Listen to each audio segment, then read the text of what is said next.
రెవెన్యూకు సంబంధించిన సమస్యలు ఎక్కువ కావడానికి వైసీపీ చర్యలే కారణమని మంత్రి అనగాని సత్యప్రసాద్ అన్నారు.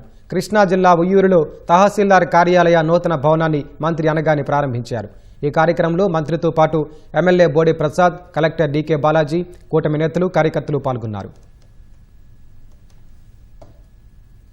మేము ఎక్కడికి వెళ్ళినా కూడా ఎక్కువగా మాకు వచ్చిన సమస్యలు గ్రీవెన్సెస్ ఏదైనా ఉన్నా కూడా అది రెవెన్యూ సమస్య. దానికి కారణం 2019-24లో ఉన్నటువంటి అప్పటి ప్రభుత్వం వారి అనువాయువుల ఒక బాగు కోసం అవ్వచ్చు, లేకపోతే ఆర్థికంగా వారు అభివృద్ధి చెందే విధంగా పేదవాడిని హక్కులు హరించే విధంగా ఎన్నో కార్యక్రమాలు రూపకల్పన చేసి వాటిని అన్ని కూడా వారి స్వార్థం కోసం అమలు చేసుకుంటా ఉన్నాం. అవన్నీ ప్రక్షాళన చేయడానికి మాకు ఇంత సమయం పడతా ఉంది.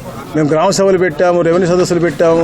దాదాపుగా 7.5 లక్షల పైచీలకు మా గ్రీవెన్స్ వచ్చినాయి. అవన్నీ కూడా ఒకటి తర్వాత ఒకటి సాల్వ్ చేసుకుంటూ వస్తా ఉన్నాం. అలాగే రీసర్వే అయితే గతంలో అయినటువంటి గ్రామం అన్నింటిలో కూడా మళ్ళీ రీసర్వే చేసి ఎక్కడ సమస్యలు ఉన్నాయని కూడా పరిష్కారం చేస్తా ఉన్నాం. రాష్ట్రంలో ఎక్కడెక్కడైతే పెద్ద పెద్ద సమస్యలు ఉన్నాయన్నీ కూడా కనుక్కొని చేస్తాం. అలాగే కలెక్టర్లు, మా ఆర్డీఓలు, ఎంఆర్ఓలు కూడా క్షేత్రస్థాయిలో పర్యటించి ప్రతి నియోజకవర్గంలో కూడా మండలాలను పర్యటించి అక్కడ సమస్యలను ఐడెంటిఫై చేసి ఏది చేయగలమో అన్ని కూడా చేస్తా ఉన్నాం. వాళ్ళ సమస్యలు తెలుసుకుని అలాగే అన్ని రెక్టిఫై చేసినటువంటి పాస్బుక్లు వాళ్ళ చేతిచ్చి ఏదైతే ఆత్మ గౌరవంతో ఉండే రాజముద్రతో ఉన్నటువంటి పాస్బుక్ 14 భద్రతా విలువలు ఉన్నటువంటి పాస్బుక్లు అందరికీ కూడా ఇస్తారు.